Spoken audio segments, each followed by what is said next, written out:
Welcome to American Education FM, everybody. I'm Dr. Sean Brooks. Ladies and gentlemen, welcome back. Lots to get to. Let me dive right in here. First of all, there's a couple of stories making the rounds that I just want to kind of clear up real quick. It has to do with two individuals who were attending the J6 rally. One back, her particular killing apparently happened back in October of 2024, although it's being reported like it happened recently.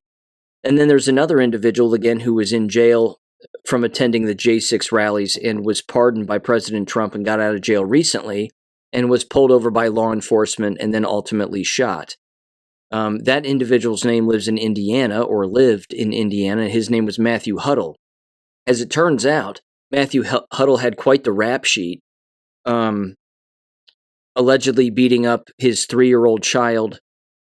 Again, warrants for his arrest for previous cases, allegedly. Again, not a good person. Certainly, resisting arrest has been in his history of prior arrests and a number of other things. But again, the previous case happened back in October of 2024, and it was a female doctor who lost her medical license after attending the J6 rally and then ended up getting divorced and then having to foreclose essentially on her home and wasn't making payments and was behind payments on her home. And then a couple of people who allegedly were not law enforcement and not eviction notice people showed up with a piece of paper, apparently, to hand her at her front door in Seattle, in the home she was living in, which was still her home, I believe, previously owned by both her and her ex-husband. And she answered the door allegedly with a gun in her hand, and then she was shot multiple times in the torso by one individual in the party of two and was killed. Again, people are basically reaching right now and saying, well, they're being murdered and knocked off because they were J6 attendees, and this is just the government, taking out the trash, so to speak, and rounding up individuals who had attended the J6 rally and just cutting them down. I don't think that's the case.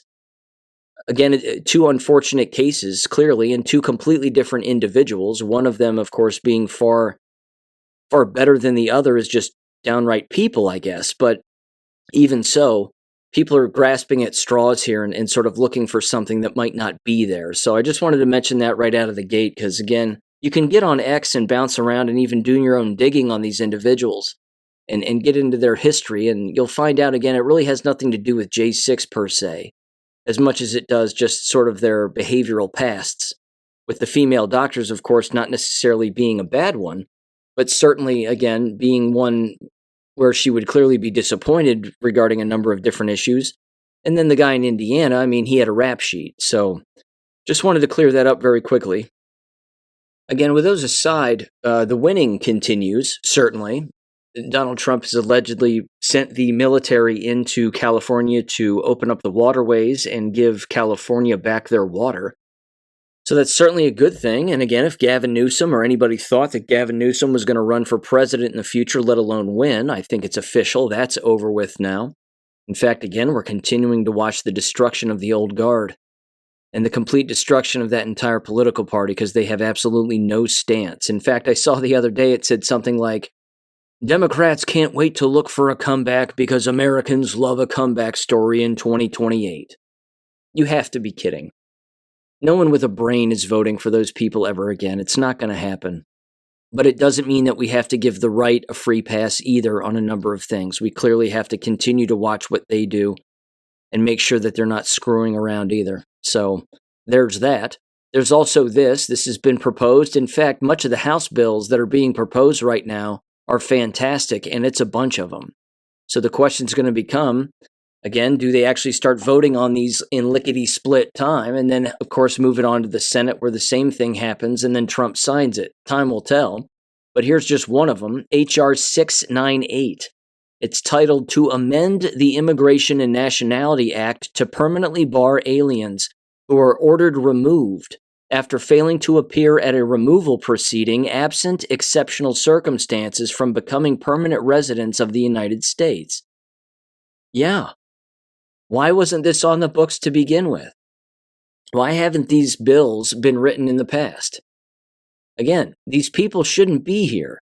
If they break the law or they don't, of course, they're here illegally, so they're already breaking the law. But if they don't show up to court when they're supposed to, then you kick them out and you make sure that they never come back. Here's another bill that's been proposed, H.R. 25, to promote freedom, fairness, and economic opportunity by repealing the income tax and other taxes, abolishing the Internal Revenue Service, and enacting a national sales tax to be administered primarily by the states, unquote. Love it. Absolutely love it. The House Ways and Means Committee by a Earl Carter representative from Georgia. That was introduced on the 3rd of this month, January 2025. And again, we'll see where that goes. But Donald Trump was talking about it just the other day. Andrew Jackson did it in the past, of course, and it worked, brought down our debt to zero. And at the exact same time, I don't think it's an accident that Andrew Jackson's portrait is in the Oval Office. It was the first time around. It is now. And I think that's what we're going to see. Certainly hope so. So time will tell on that one, but we'll keep an eye out too. Again, I want to mention this also just as another quick reminder. I know I've said it in the last couple of episodes, but RFK's testimony in front of the Judiciary Committee is going to be Wednesday, the 29th here. I believe it's going to start relatively early in the morning, maybe 9:30 or so. I didn't mention this, though, in the past episodes. If you're working or you're driving around during these testimonies and you still want to hear them and you have the opportunity to just hear them, again, you don't have to watch them, but you can certainly listen to them. I recommend on your cell phone downloading the C-SPAN app. The C-SPAN app is free, and many years ago, again, when Donald Trump was in office the first time around, and certainly even when Biden was around and there were certain important committee hearings taking place that I wanted to listen to, when I was driving around, I would, again, just listen to the C-SPAN app. So, again, it being free, you can download it straight to your phone. It has C-SPAN 1, 2, and 3 on it. And you just hit the play button, and it immediately taps you in, and you can listen to the entire hearing. Again, I don't know which C-SPAN channel that hearing is going to be on, but either way, if you wanted to hear it, and you didn't have the opportunity to actually watch it live, but you wanted to hear it live, you could certainly do it that way. Just wanted to throw that out there as a quick suggestion to everybody. With that said, again, regarding both RFK on Wednesday here and Kash Patel on Thursday, with RFK, what I would like to see, because he's been given this golden opportunity, and it's not an accident, I would encourage people to pray for the truth during this entire hearing, regardless of the outcome. He has an opportunity here that is a golden opportunity that, in my opinion, is a bit of a divine opportunity.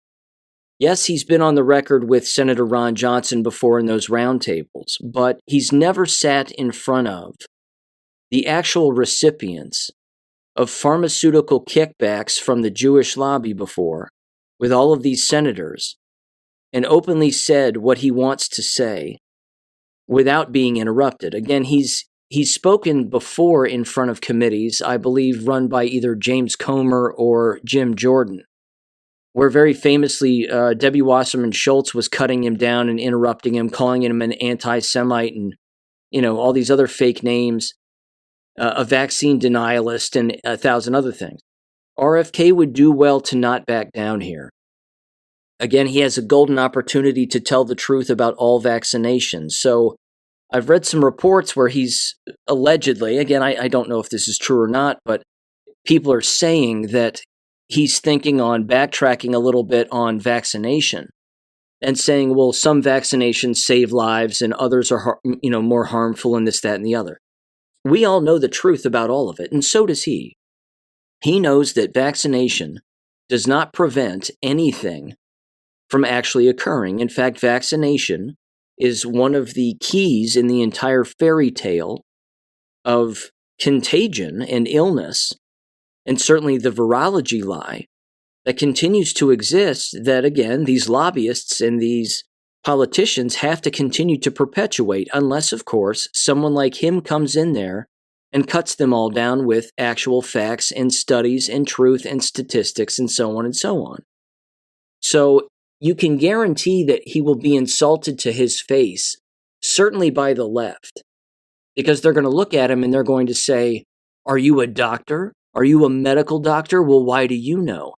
Well, that's sophomoric, and that doesn't hold any weight. And we all know that, of course, and they don't care because that's their only argument.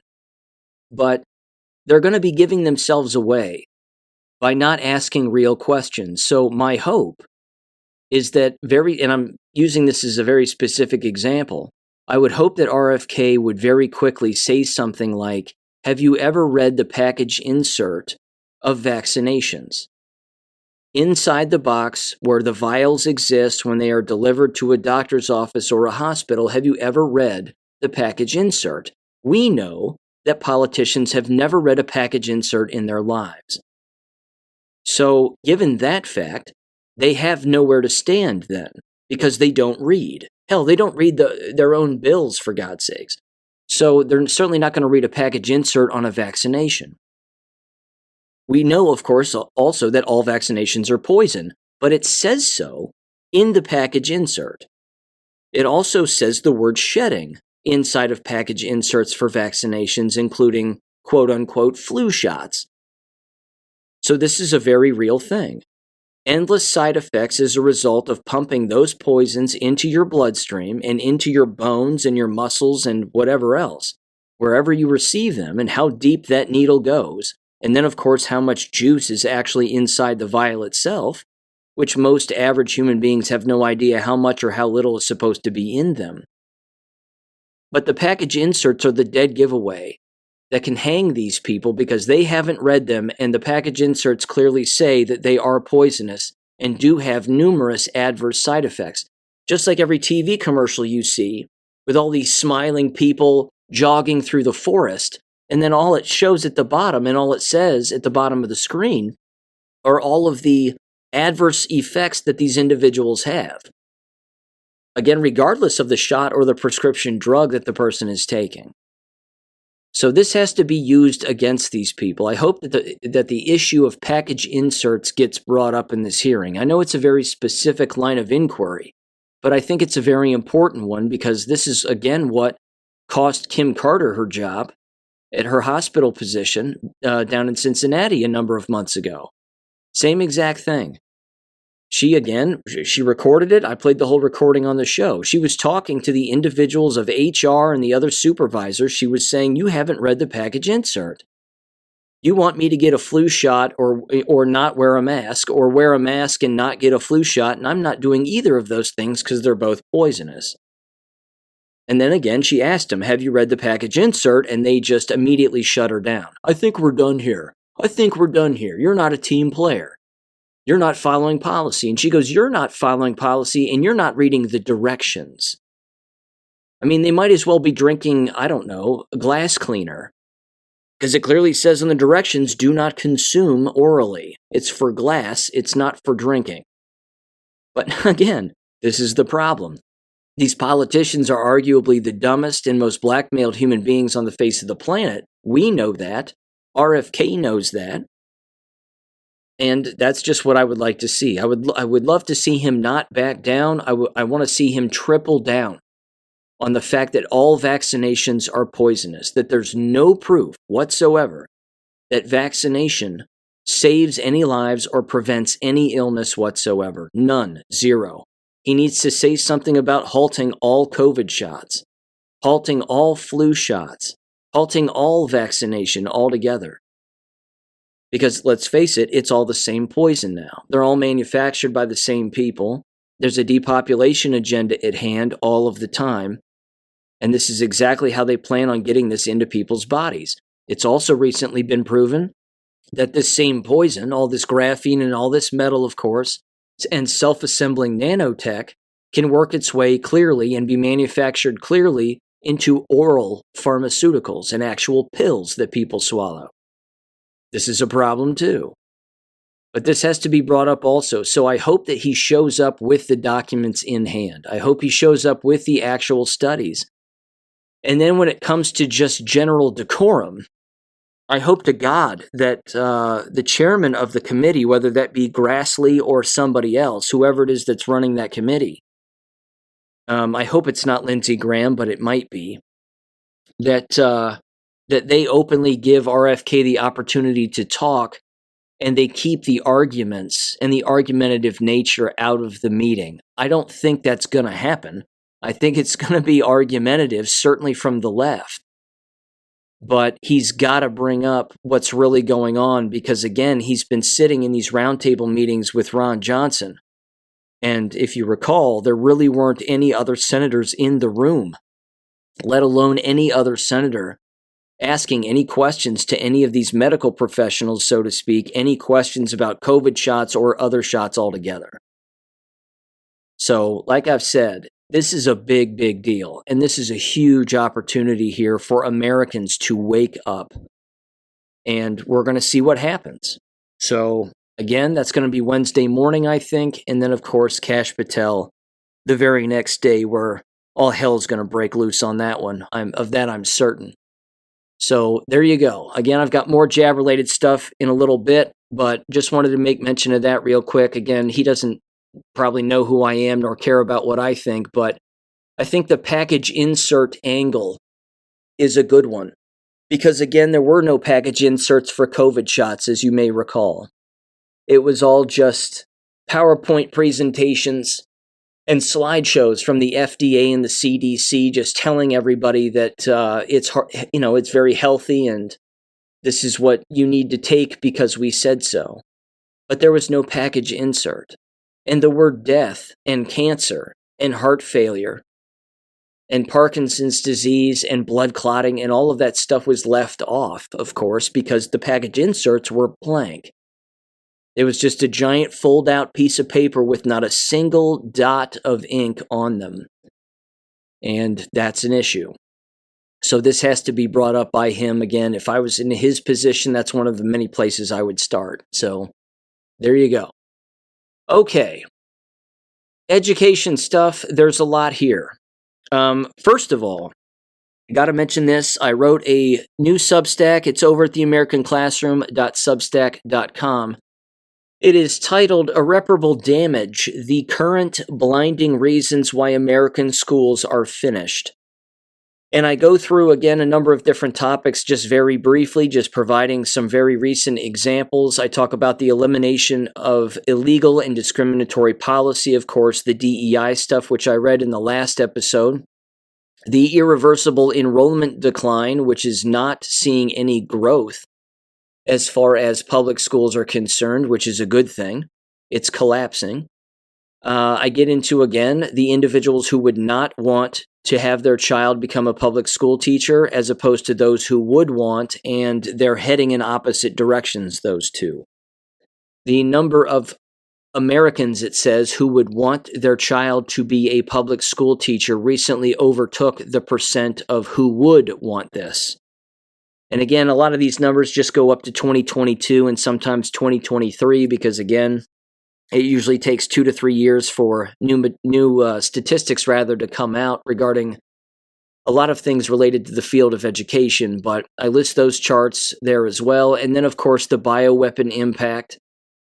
There are a great number of teachers and administrators, both at the K-12 level and at the university level, who are passing away suddenly. Some of them, again, with the exact same symptoms or conditions, so to speak. For example, a Texas school district teacher passed away suddenly at the age of 30 as a result of ovarian cancer.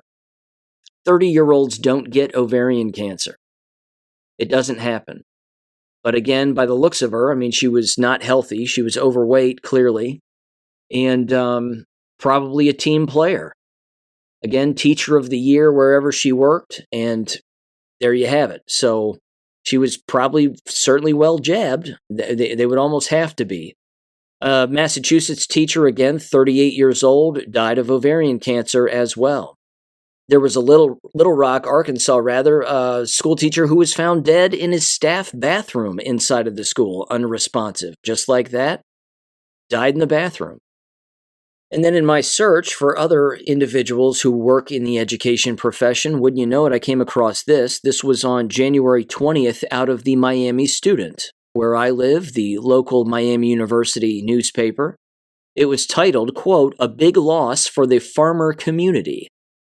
The Farmer School of Business lost a Miami accounting professor. And Eric Marinick, if I'm saying that right, Miami University accounting professor, died on January 3rd at the age of 49, according to a press release from Miami.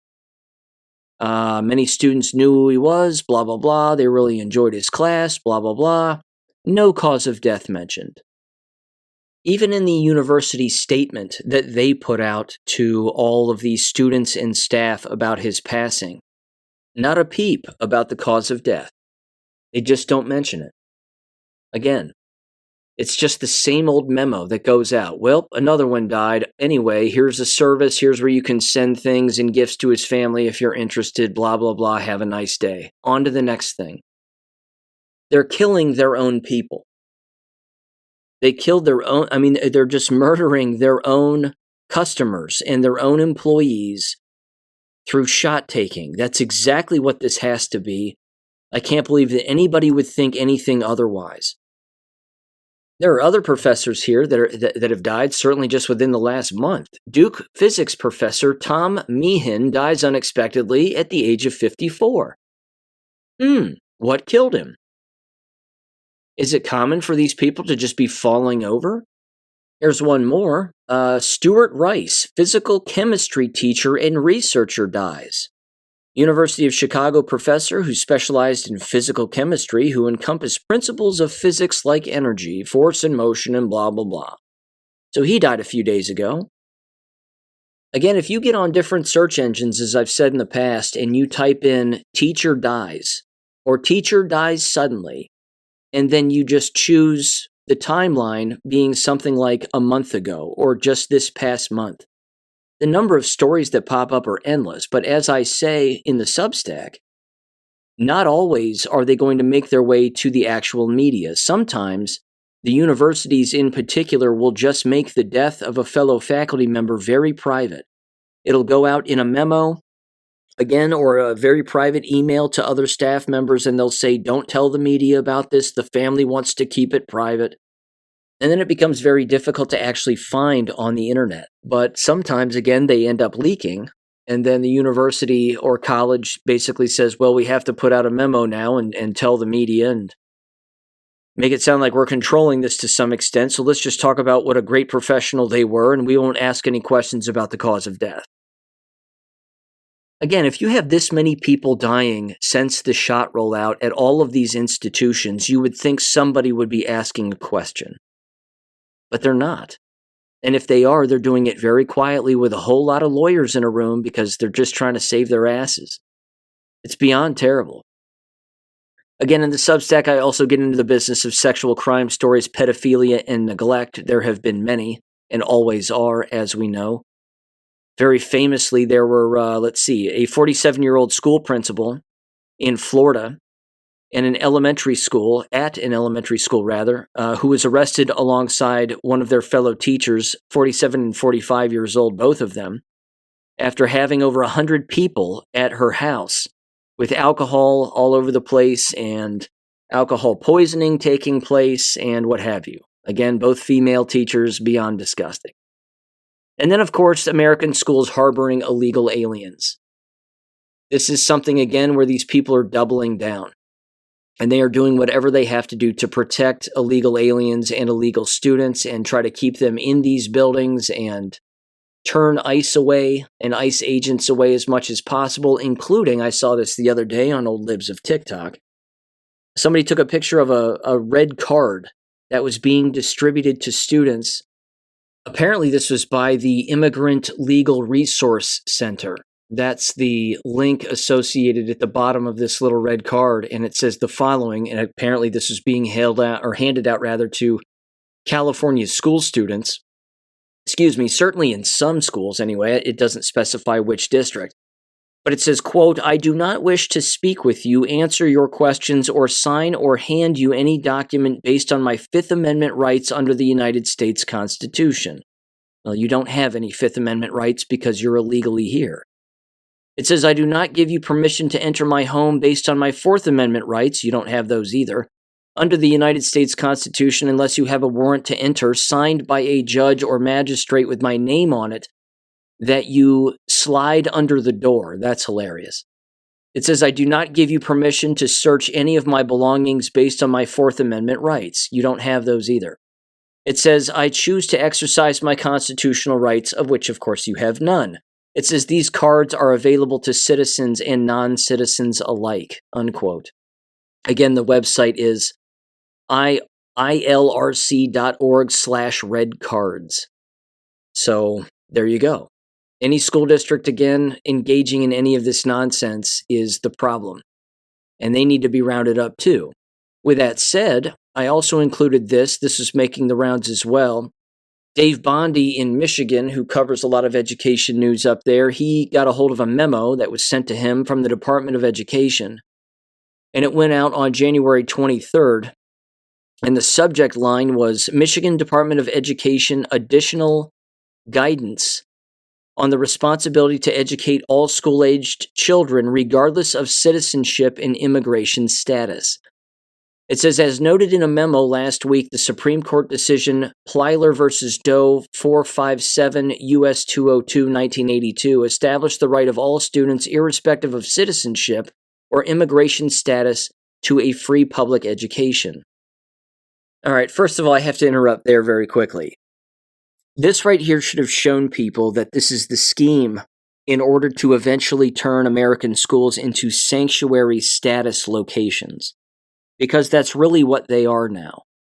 I would also not be surprised if schools themselves are actually allowing illegal aliens as students themselves within these buildings to spend the night inside of these schools while they are locked, so that they can remain, quote-unquote, safe from ICE agents and deportation.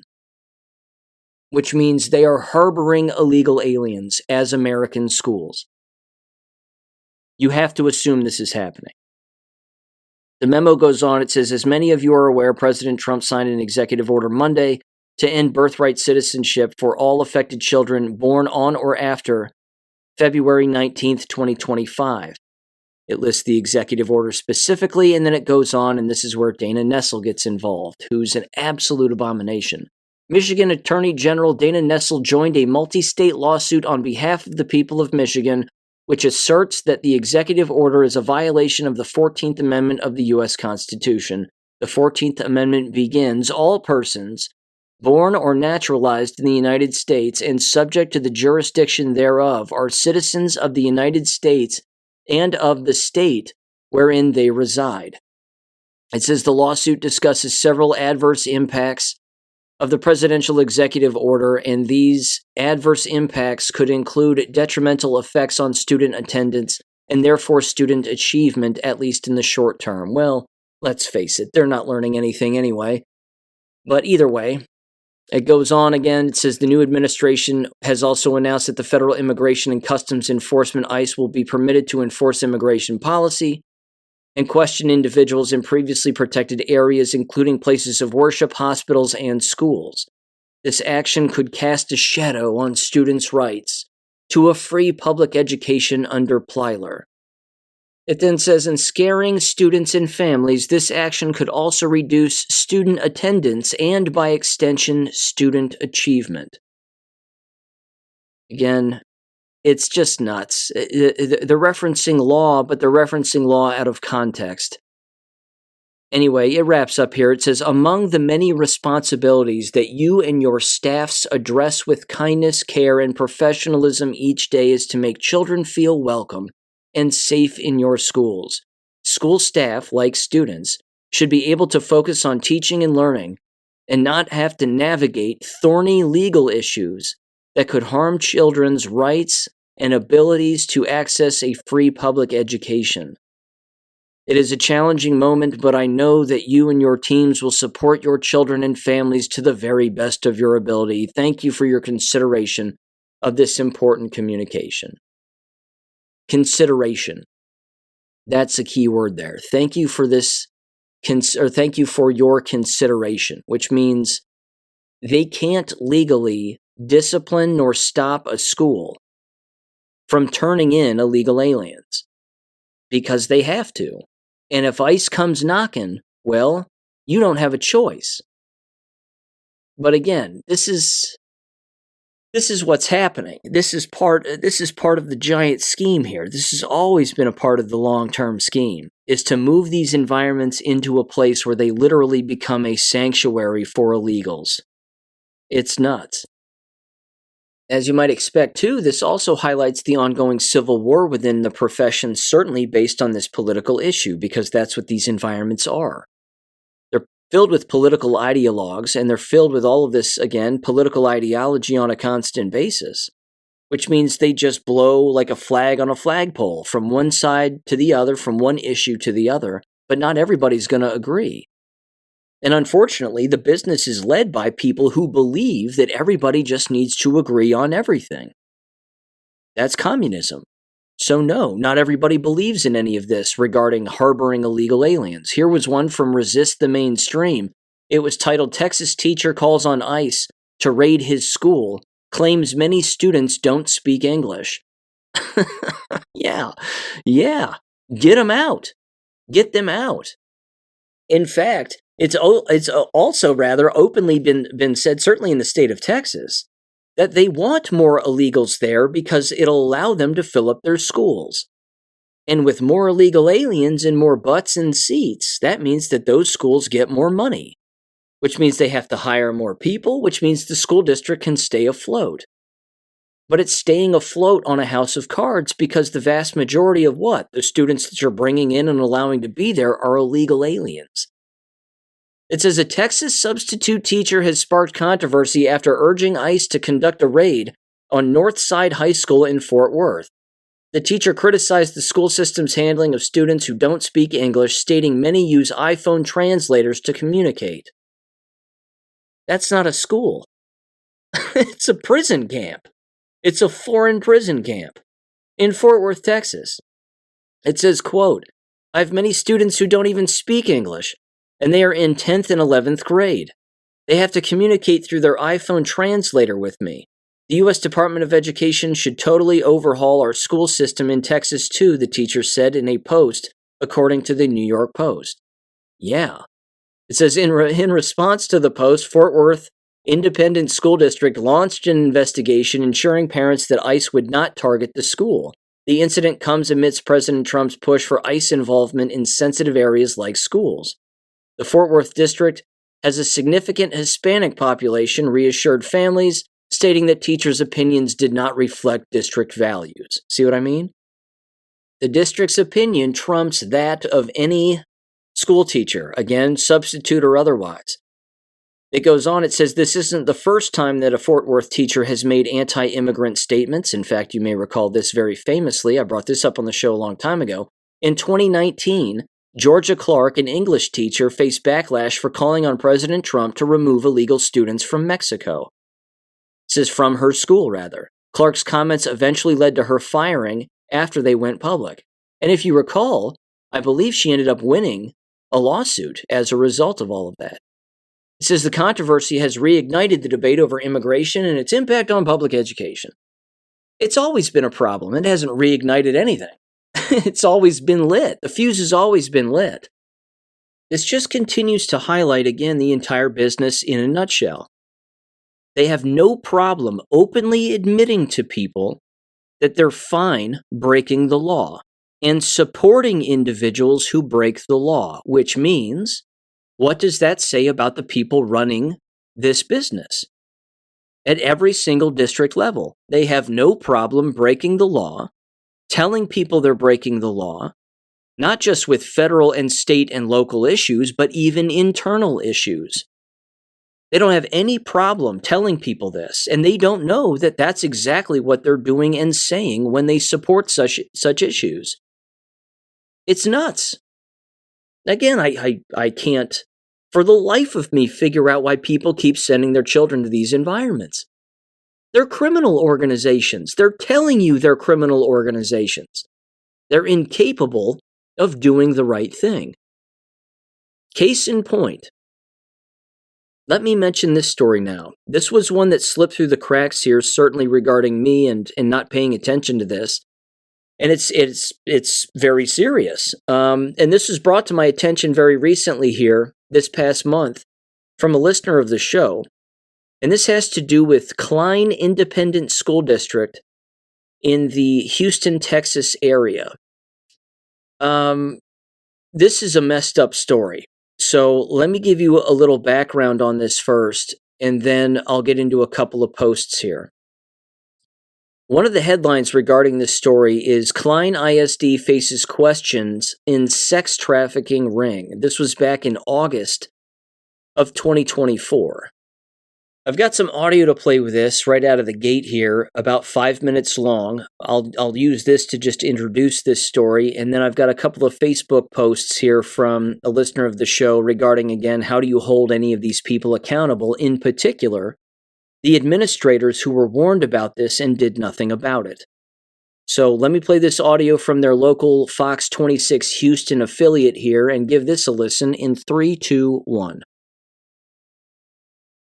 For staying around for a second half hour. Now, back in April, we told you about an educator from Klein ISD and her son who were arrested after being accused of running a sex trafficking ring involving some of the students. And now we're learning the backlash after a whistleblower tried to sound the alarm. It's not just her coming forward and making these allegations to the school about someone on that campus, about a fellow teacher, but she also went to the police about it.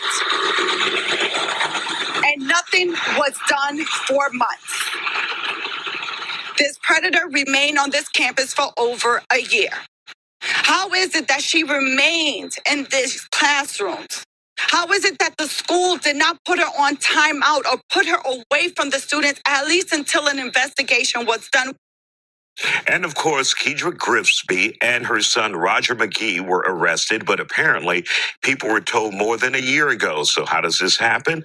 We have with us Matilda Zaragoza joins us here in the studio to talk about this. So you have looked into this story. For people wondering, what happened exactly from your perspective?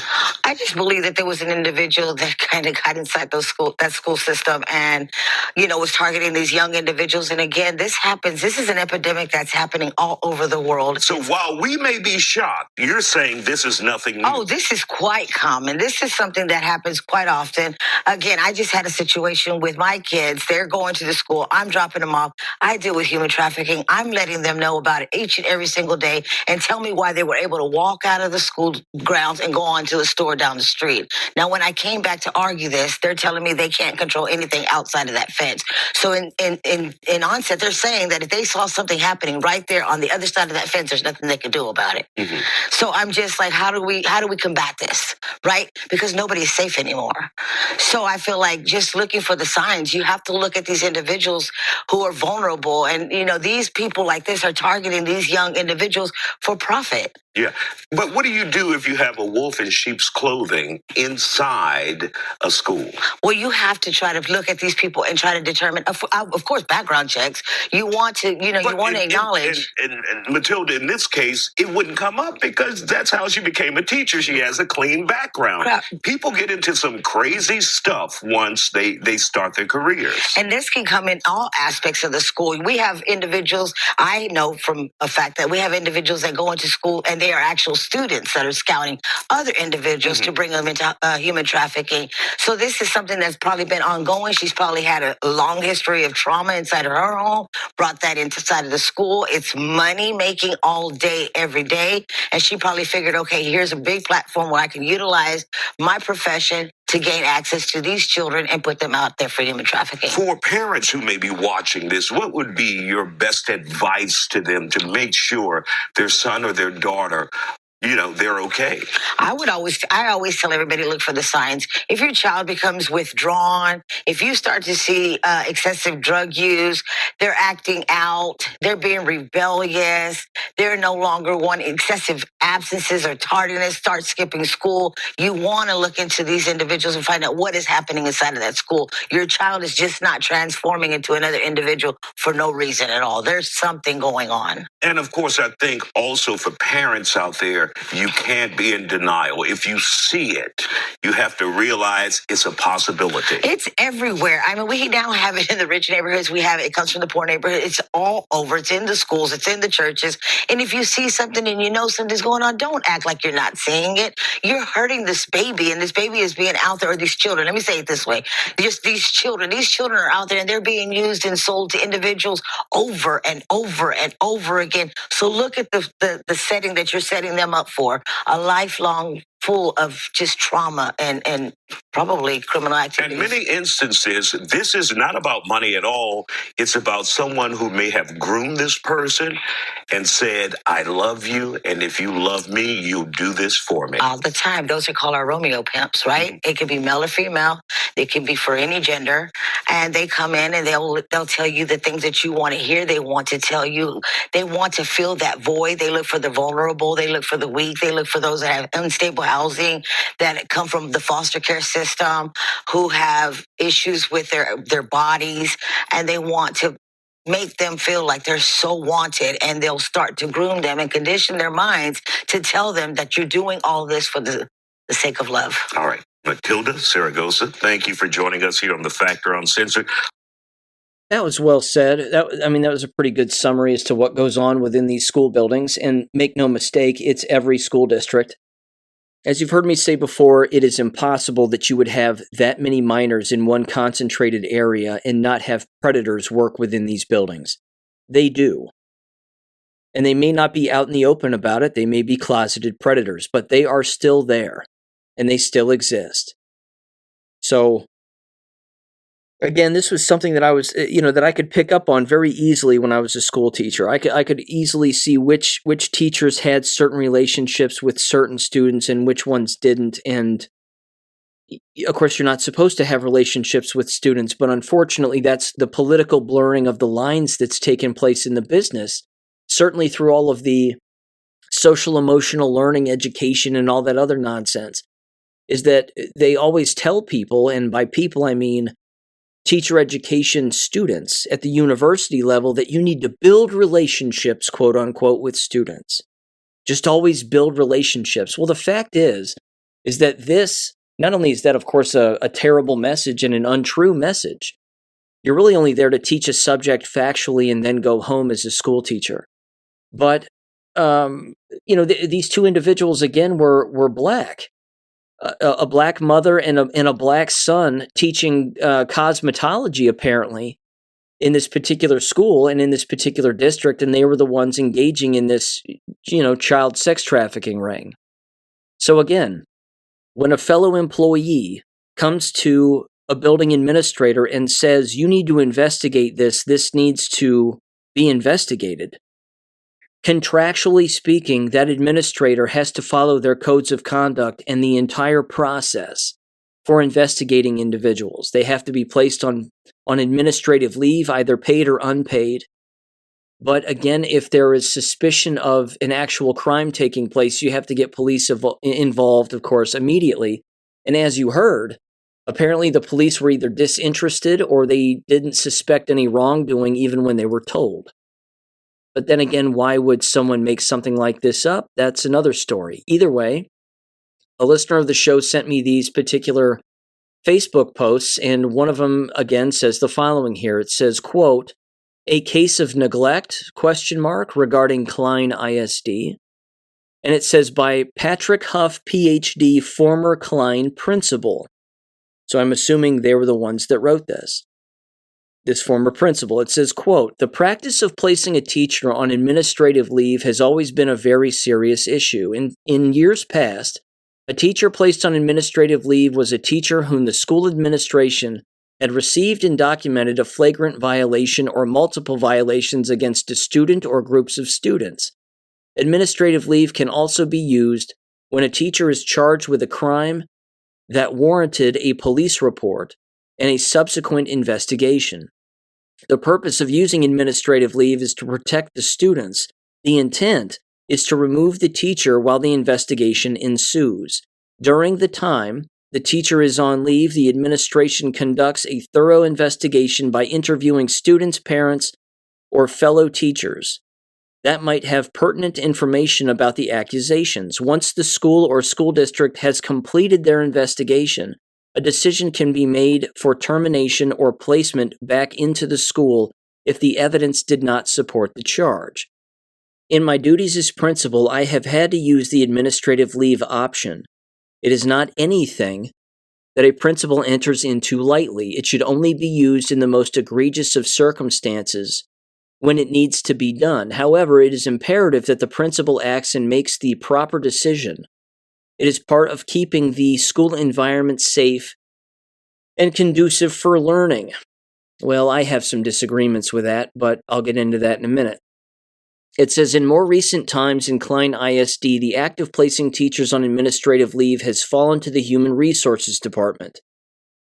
It is the Human Resources Department that informs the teacher that they've been placed on leave. It is the Human Resources Department that performs the investigation. It is the Human Resources Department that decides, through the evidence found, if the teacher is to be fired or placed back in the building. Much has been said in social media and in community circles about the sex trafficking case that took place in February of 2023. The case involves a cosmetology teacher being accused by a fellow teacher at Klein Cain of using her cosmetology class as a staging ground for trafficking students into prostitution. The teacher, who was serving as a whistleblower, wrote a statement to the Harris County Sheriff's Office dated February 21st of 2023. The Klein ISD administration contacted HCSO, and they were told by the HCSO that the cosmetology teacher was not a suspect. The HCSO, however, reports that they have no record of making this statement to the Klein ISD administration. The bottom line is the cosmetology teacher was never placed on administrative leave, and a proper internal investigation by Klein ISD, it appears, was never performed. The cosmetology teacher was finally arrested by HCSO in April of 2024 using the same grounds for arrest that the whistleblower had reported. Many questions remain about this case and the stain that it left on Klein ISD district, even getting the attention of Governor Abbott. All of us who love Klein hate that this incident occurred. How many students were taken into prostitution during this 14-month span? Again, question mark, they don't know. They're asking, and then they say, we who have worked in Klein or gone to school in Klein hold the district in high regard and are proud to say we either attend Klein schools or worked in the Klein ISD school district. So in this case, who is held accountable in deciding where to place blame for leaving the cosmetology teacher in her position for over a year after the original accusation had been made? There are others in the district who should answer to this horrendous act. The ultimate responsibility in this case, in my opinion, however, must lie with the Board of Trustees. It is ultimately for the Klein community to decide if the members of the Board of Trustees were negligent in their duties as the people's representatives. Should they have pressed harder for the full investigation to protect the students who were in harm's way? The many questions still yet to be answered will need to be decided by the Klein community and taxpayers, unquote. Okay. There's a lot there. First of all, I've been over the process before. I've even described in my second book, Violence Among Students and School Staff, exactly the step-by-step process that you're supposed to take. If you leave this in the hands of school administration, they will cover it up. 9 times out of 10, that's their prerogative because image protection is their number one concern. They don't want people to know. They want to keep things, quote-unquote, in-house as much as humanly possible. This can't happen. You tell the school district will tell you, we're going to handle it. That's code language for, don't tell anybody else, in particular the police. Then you, of course, immediately tell the police the exact same day, regardless of what the school district tells you to do or not do. Always go to the police. Go to multiple police departments. Go to the Houston Police Department, the Sheriff's Department, Township Department. You go to multiple police departments, and you tell them, of course, speaking with detectives, why you're going to multiple police departments. And you tell each one of them because you don't trust the other police department, and you don't trust the school district to handle this, and to hold all of the people accountable. Now, again, if the administrator of the building was alerted to this and the administration specifically kept it a secret, well, then they should be held accountable. And the way that you do that is you go through their state code of conduct, you examine their licensure, and then you file formal complaints against their license based on the conduct that they violated, which is, again, a legal contract. If one person files, then it might not make any waves. But given the fact that this, of course, was a massive investigation, allegedly, and certainly a very serious crime, and something that was well known among a great deal of people for a very long time, and no arrests were made and no one was held accountable, then it's a very public story now, and there's no avoiding it. So they should be having hundreds, if not thousands, of investigations against the administrators who didn't do what they were supposed to do. So they should all lose their teaching licenses and administrative licenses. So you always look up the codes of conduct online, and then you always file formal complaints against their licensure with the state. Those are the two immediate steps that you can make also. But again, first and foremost, you have to tell and give the opportunity to both police and the school district at the same time. But as you've heard me say, school districts and police work hand in hand sometimes. In fact, they work hand in hand almost all the time, and they're almost always interested in covering each other's backsides as humanly possible because they don't want these stories to get out to the media. So then, of course, to speed up that process, what's the third move that a school teacher or a whistleblower in those cases is supposed to do? You go to the media. You make sure you have pictures, names, addresses, locations, job descriptions of what these people are doing, and then firsthand accounts of what's actually taking place, and then you tell the media who else you've told. You give the media all of the names of all the administrators and all the school employees that you've told that this is going on. You tell the media all of the police department names, detective names, and everybody else that's going on and that knows about any of this. That way, everybody knows what's going on, and there's no stone unturned. There's no base that doesn't have somebody standing on it. So again, you can't steal a base, and no one can move around freely. Everybody knows that everybody knows.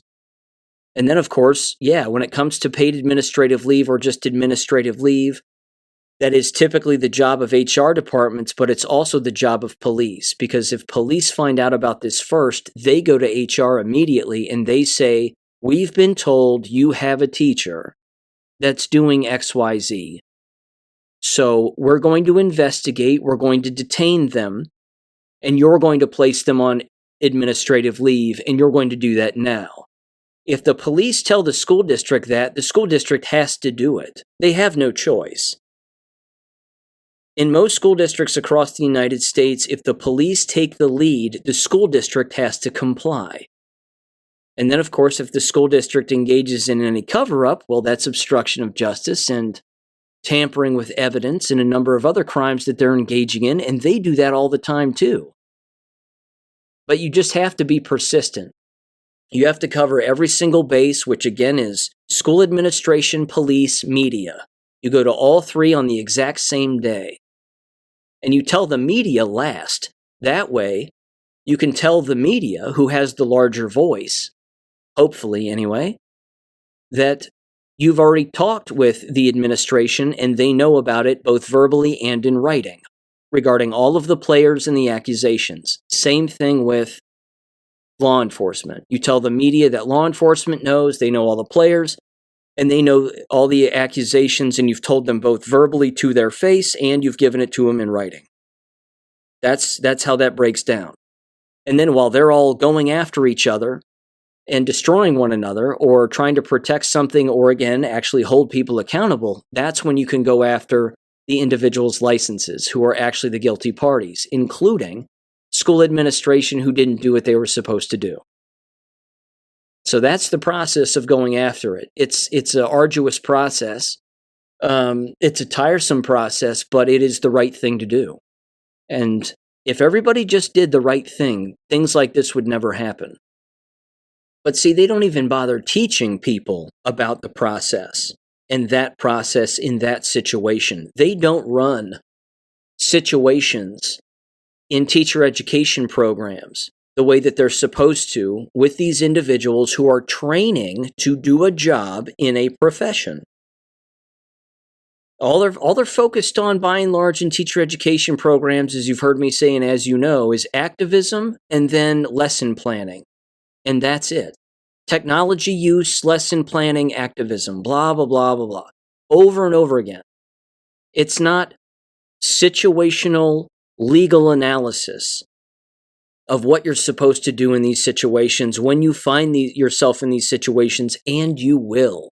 In particular, if you're an ethical person who has morals and values and is aware of their surroundings and has instincts, you should count on working around predators when you are in this business. It's inevitable. So if you have even the slightest suspicion that someone is engaging in unethical behavior, then you need to report that. But you need a little something harder than just a suspicion. I mean, you need some tangible proof. Someone has said something, or multiple people have said the same thing. You have the names of these individuals so that they can again be questioned if the time came, etc., etc. But yeah, lots of people should lose their job over that. Certainly not the whistleblower, but lots of other people should, the building administration, if not endless others. And again, they ultimately, as you just heard, they ultimately arrested the individuals, and it turned out the whistleblower was 100% correct. So, yeah, they should sue. They should sue the school district, again, for not doing what they were contractually and legally obligated to do to keep everybody safe.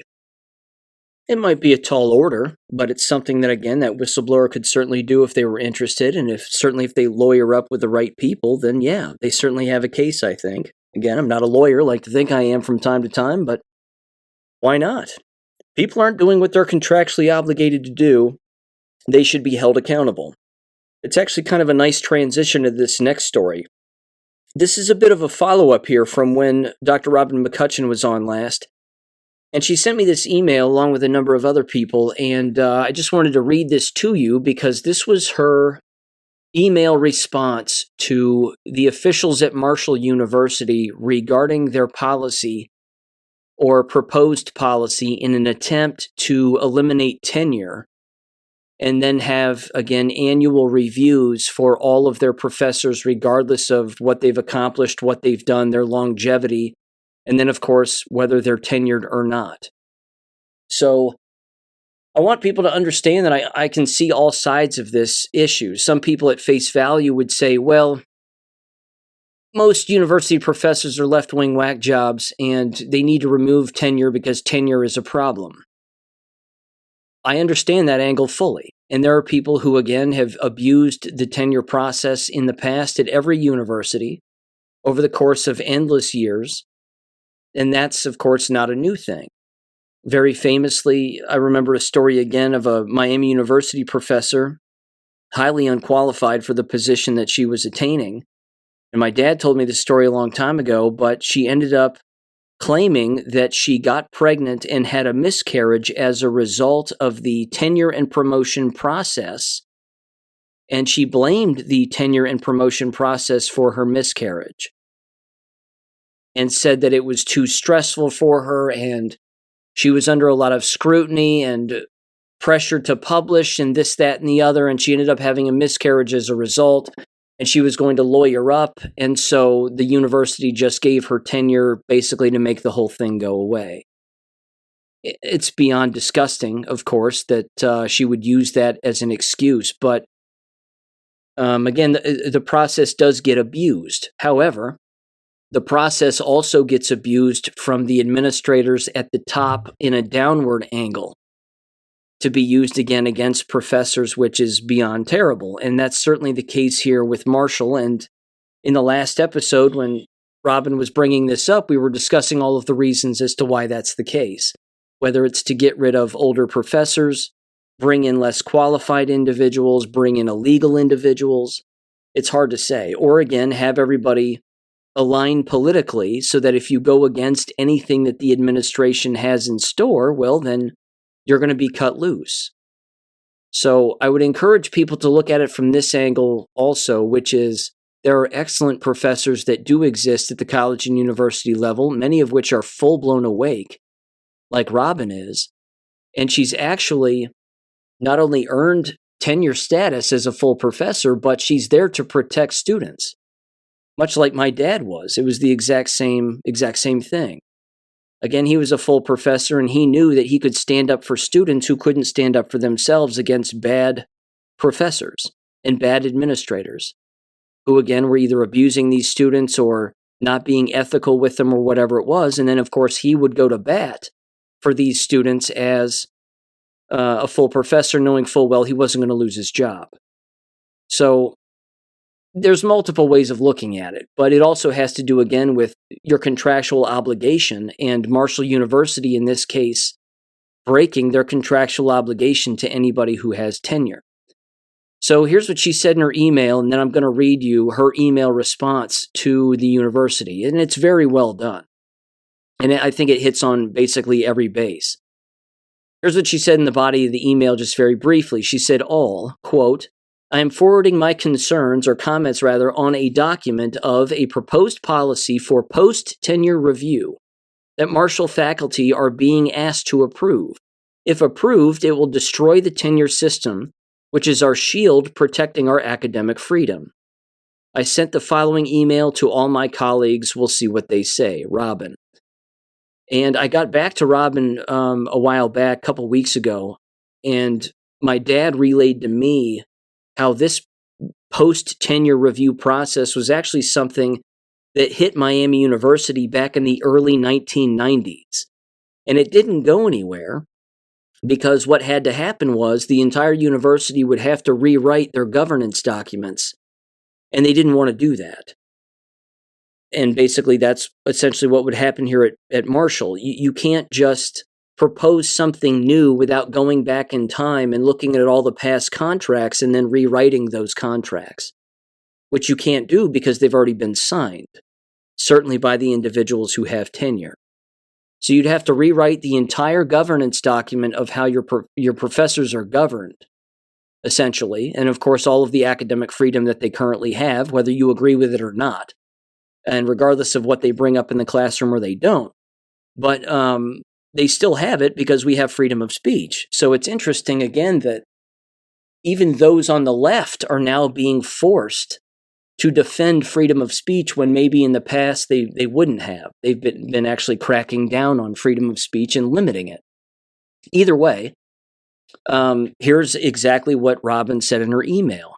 She said, quote, My dear colleagues, we have received a draft document for post-tenure review. I urge you to read it and contemplate at what price are you willing to surrender your tenure. Please note the following definitions of tenure. It says from the American Heritage Dictionary of the English Language, 5th edition. There are 3 definitions, of course, and they're all nouns. The first one is the act, fact, manner, or condition of holding something in one's possession as real estate or an office, occupation. The next one is a period during which something is held. And the last one, the status of holding one's position on a permanent basis without periodic contract renewals. It says etymologies from the American Heritage Dictionary of the English Language, 4th edition. Middle English from Old French from tenure to tenere, meaning to hold, or from Latin tenere, to hold. Tenure is the right to hold one's position, on a permanent basis without periodic contract renewals. She wrote, therefore, tenure is a property right, and any policy approved by faculty senate and signed by the university president that mandates you surrender your tenure for review is engaging in an act of theft of your property. The proposed policy of post-tenure review, quote-unquote, has many faults, listed and discussed below, but the main idea behind this policy is that the university just doesn't want to have the right of tenure. This is the way they will take it from you, she said. This policy demands your cooperation in the theft of your property. Section 2.12 states, quote, tenure at Marshall University provides for a continuing series of appointments which may be terminated by the university only for cause under extraordinary circumstances or in the event of a reduction or discontinuance of a program. It says this statement leaves out the basic idea behind tenure, which is holding without periodic review, quote unquote. Someone is hoping faculty do not know what tenure really means. She went on and said, therefore, despite what the document states in section 1.1, any review of your tenure, even with a monetary incentive to do so, no matter the time period involved, is a relitigation of your position as tenured professor. Else, why call it a post-tenure review, she said. If a post-tenure review is not relitigation of your status of tenure, then I don't know what is. Prima facie, this policy proposes to steal our property through fraud and swindle, which is a crime, using a glitzy song and dance of review, quote unquote, to make us think we are supporting the common good of the academy and society, quote unquote. Reading between the lines is the silent illusion that if we don't go along with this policy, we are being selfish and self-centered. Marshall professors are the most hardworking, compassionate, and self-sacrificing people I know. Personally, I resent the insinuation that Marshall professors are not already sacrificing for the common good of our community, the academy, and society. Everything we do is for the common good. Why else are we here? She goes on and says the policy offers each tenured professor a monetary incentive listed in section 5.1 to participate in the theft of their own property. By adding monetary incentives, a bribe, in my opinion, the policy becomes a contractual transaction. A quid pro quo contract law stipulates that all parties involved must agree to the terms of the contract. Anyone involved with a contract can nullify it by not agreeing to the terms of the contract. This means that when you comply with the policy, i.e. submit yourself to a post-tenure review, you are agreeing to a party to the contract and abide by contract's consequences, and you automatically forfeit your property to the administration to do with as they see fit. She goes on and says, how many of us are now thinking Marshall administration must think that we professors are stupid? This policy is a cleverly written bait and switch. It proposes to defraud faculty and their right of tenure without stating that the objective is to get professors to willingly give up their tenure for money. Fraud violates all contracts. That's an excellent point she made. She's right. She said, in my opinion, this policy is meant to coerce, beguile, and bribe faculty into cooperating with a process designed to steal our earned property from us. Anyone who does not see this policy is a ploy to guile, guilt, and deceive faculty, while revoking their tenure rights does not truly understand what holding tenure really means. The email announcement where faculty are offered the opportunity to make suggestions to improve it, quote unquote, is a head fake, meant to make it appear that we, quote, have shared governance in the process. A fraudulently written contract cannot be improved. It should be rejected in its entirety with prejudice. In my opinion, Marshall professors ought to send the administration a very clear message that relitigation of our tenure by dangling the carrot of a merit-based pay raise is absolutely unacceptable. Even if this policy is approved by the faculty senate and signed by the university president, it cannot be enforced. It is illegal for anyone to coerce you into giving up your property rights. The idea that this policy is not relitigation of tenure is contradicted in Section 3, Paragraph 1, where there is no option for a tenured professor to not comply. Put simply, this policy is not meant to implement a system of merit-based pay raises, because there is no section that makes it crystal clear that any faculty member not willing to participate may decline the invitation. Therefore, this policy is fraudulently written to reassemble a contract. She wrote in bold here, please note that this policy also contains an unwritten threat on page 13 in Addendum 1 that if you do not comply with it, you will be fired. This obliterates the entire idea of contract, quote-unquote, due process notwithstanding.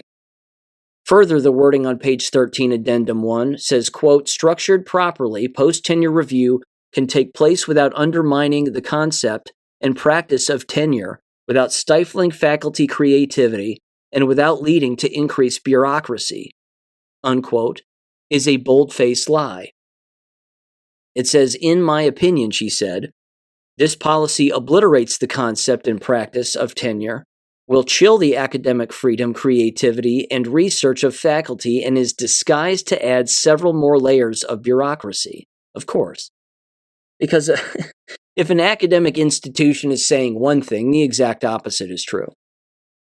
She then put again in bold letters, she said, the unwritten inference of this policy is that Marshall professors are slothfully sitting around our offices eating bonbons and being lazy.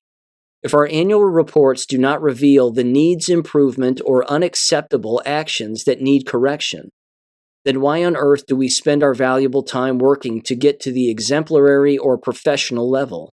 If the process of annual evaluation is not doing the job it was designed to do, why do we continue to waste our time using it?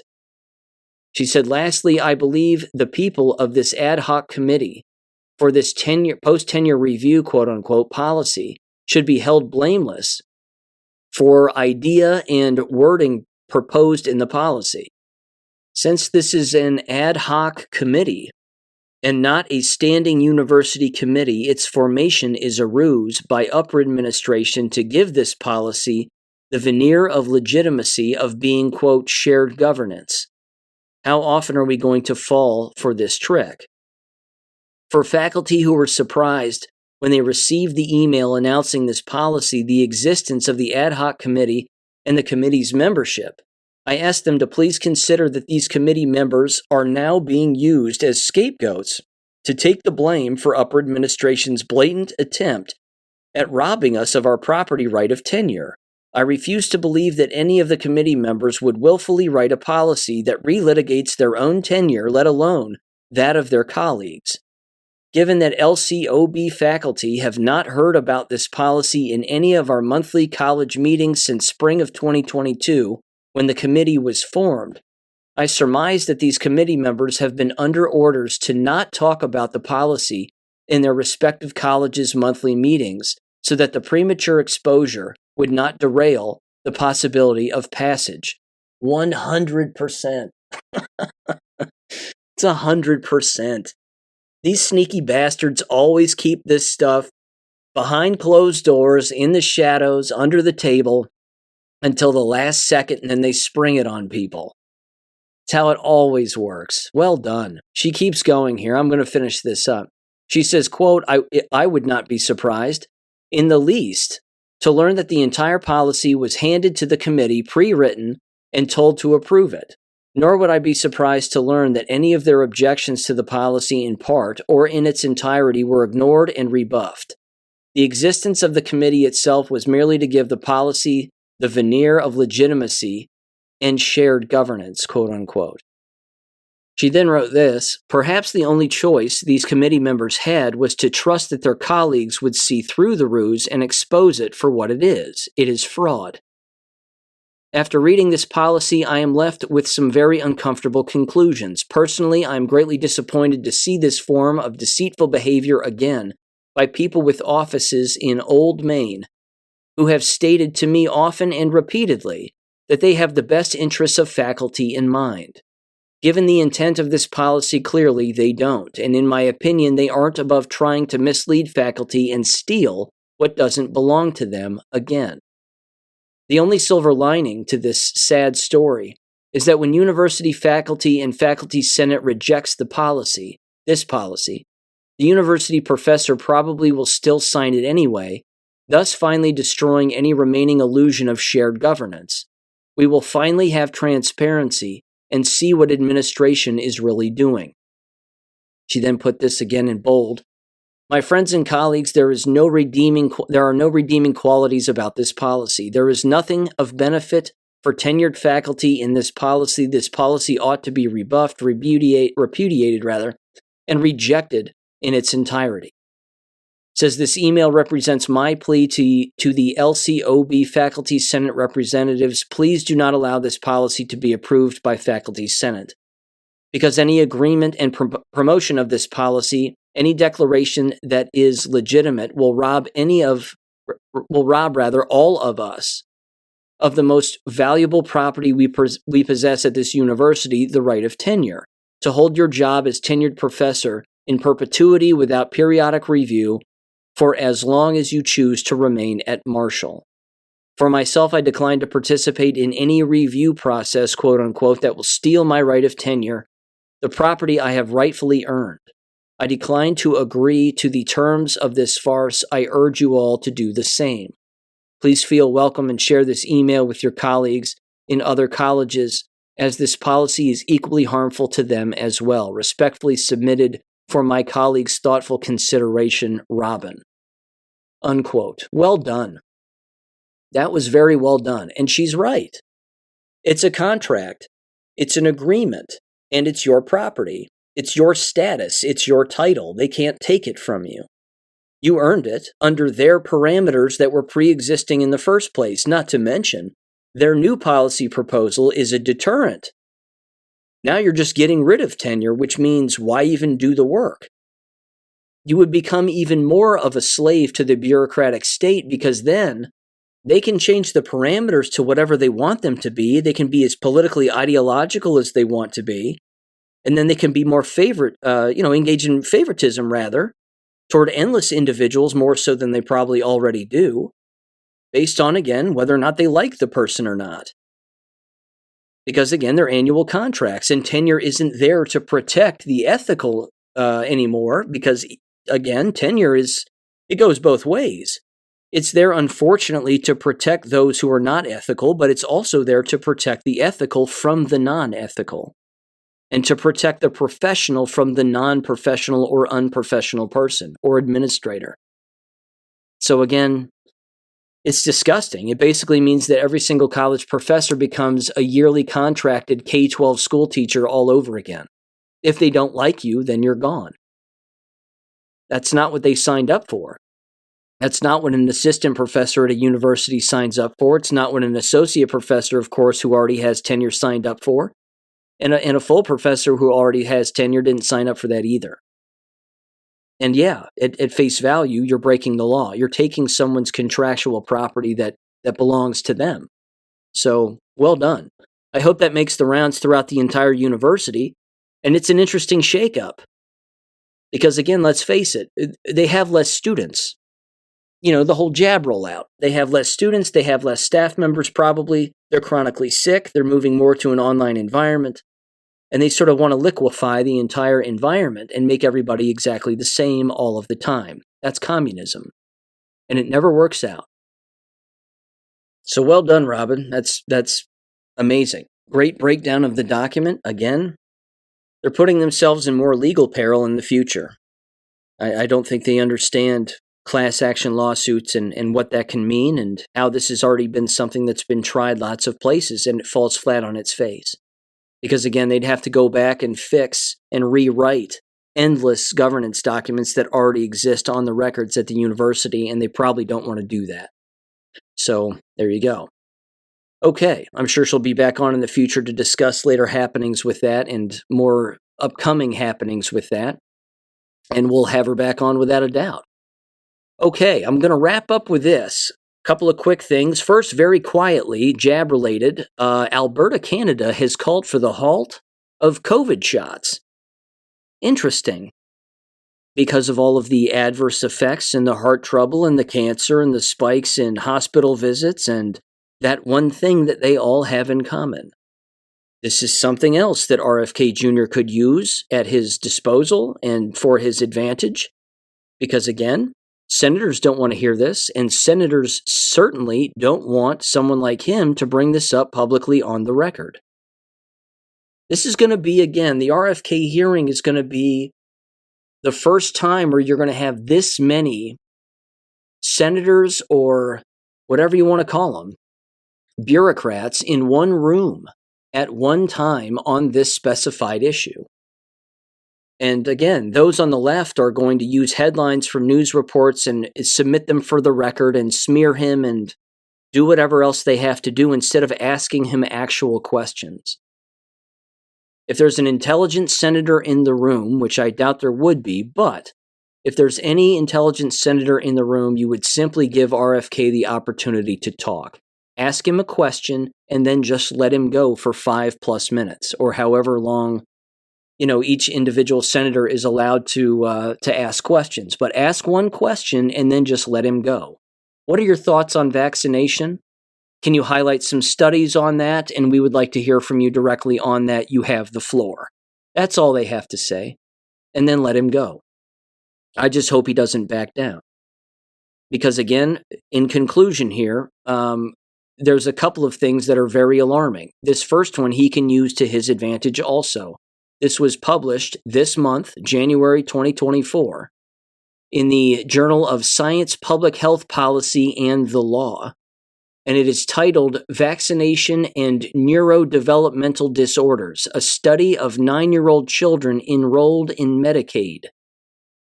Allow me to read the abstract here. It says background. Vaccinations required for school attendance have increased nearly threefold since the 1950s, now targeting 17 infectious diseases. Joke's on them, those diseases don't exist. It's just poison. It says, however, the impact of the expanded schedule on children's overall health remains uncertain. No, it doesn't. We know exactly what it's doing. It says preliminary studies comparing vaccinated and unvaccinated children have reported that the vaccinated are significantly more likely than the unvaccinated to be diagnosed with bacterial infections, allergies, and neurodevelopmental disorders, or NDDs. It says the objective of this study was to determine the association between vaccination and NDDs in 9-year-old children enrolled in the Medicaid program. The specific aims were to test the hypothesis that 1. Vaccination is associated with autism spectrum disorder, ASD, and other NDDs. 2. Preterm birth coupled with vaccination increases the odds of NDDs compared to preterm birth without vaccination. And 3, increasing numbers of vaccinations are associated with increased risk of autism spectrum disorder. The methods, the study population comprised children born and continuously enrolled in the Florida State Medicaid program from birth to age 9. Vaccination uptake was measured by numbers of the healthcare visits that included vaccination-related procedures and diagnoses. Cross-sectional analysis were performed to calculate prevalence odds ratios, aims 1 to 2. A retrospective cohort design was used to compute relative risk specifically of ASD. Results. The analysis of claims data for 47,155 9-year-old children revealed that 1. Vaccination was associated with significantly increased odds for all measured NDDs. 2. Among children born preterm and vaccinated, 39.9% were diagnosed with at least one NDD, compared to 15.7% among those born preterm and unvaccinated. And 3, the relative risk of ASD increased according to the number of visits that included vaccinations. Children with just one vaccination were 1.7 times more likely to have been diagnosed with autism spectrum disorder than the unvaccinated, whereas those with 11 or more visits were 4.4 times more likely to have been diagnosed with ASD than those with no visit for vaccination. Conclusion. These results suggest that the current vaccination schedule may be contributing to multiple forms of NDD, that vaccination coupled with preterm birth was strongly associated with increased odds of NDDs compared to preterm birth in the absence of vaccination, and increasing numbers of visits that included vaccinations were associated with increased risks of ASD, unquote. Case closed. Ladies and gentlemen, it's case closed. Politically speaking, medically speaking, again, however you want to frame it. If autism is the inroad to getting rid of vaccination, then so be it. But there are a million inroads that anybody can take to get rid of vaccination permanently. Instant death, cancer, pick a condition. Vaccination causes all of them. But if autism has been chosen to be the inroad here, well then so be it. Then this is the one that we pave. I think, again, you can take any inroad you want, but they have to be abolished. That's the overall lesson here. All of this has to go away. And any politician telling you otherwise is on the hook. They are blackmailed, they are paid off by the Jewish lobby, the pharmaceutical industry, which is the Jewish lobby, and anybody else who has a finger or a hand in the cookie jar. That has to be one of the major lessons here that's taken away from this committee hearing with RFK. It's going to have to be. These individuals who say such a thing. Well, how can you say that vaccination does this or does that? Don't vaccinations save lives and children need vaccinations and blah, blah, blah? Just look them right back in the face and say, when was the last time you got a COVID shot? When was the last time you got a flu shot or an RSV shot? Not like they're going to tell you the truth. But it has to be done away with because the evidence is overwhelming. It's always been overwhelming. And it's a very hard thing to avoid, by the way, because the entire industry, as corrupted as it is doubling down and tripling down on their evil propaganda. I'm going to leave you with this. I put this out on Gab the other day, maybe less than a week ago. I was exercising, listening to Pandora Radio, and this quite literally popped up as a radio ad, and I couldn't believe it. I'm going to play it for you first, and then I'll come back on the other end and just briefly describe it. I also threw this video up on the Substack recently here regarding, again, the collapse of schooling, and you can also find this on YouTube as well. Give this a listen in 3, 2, 1. So there's one for COVID, one for flu too. Just to the arm, and you need to. One for COVID and one for flu. Get them both, it's easy to do. One for COVID and one for flu. Protect yourself, Ohio. Get your shots for COVID and flu today. I'll get them both. The Ohio Department of Health needs to be abolished. Again, this is the long-term plan, but this has to happen. These state departments of health are an abomination. They have murdered endless people. And not only in that commercial, of course, are they playing this song to the tune of a Bon Jovi song, but they're getting in the face of a black woman and forcing her to get 2 shots and encouraging her to get 2 shots at the same time. One for COVID and one for flu. These people. They are on another planet. They're on a completely different planet, not paying attention to any facts whatsoever. So again, I pray for RFK Jr. I hope he's not influenced by anybody bad. I hope he's not bought and sold, and I hope he's not blackmailed, and I certainly hope he's not going to bend the knee to anybody on this issue. He needs to take a firm stance, get loud, and bring the proof. And put these people to shame and shut these people up and shut these people down. That would be a beautiful, beautiful thing. We'll see, though, and I'll bring you some audio from that, certainly in Friday's episode. With that said, ladies and gentlemen, thank you always for listening, and I'll catch you on Friday. Peace. Thank you for listening to American Education FM. Make sure and check out AmericanEducationFM.com for more information. Take care and God bless.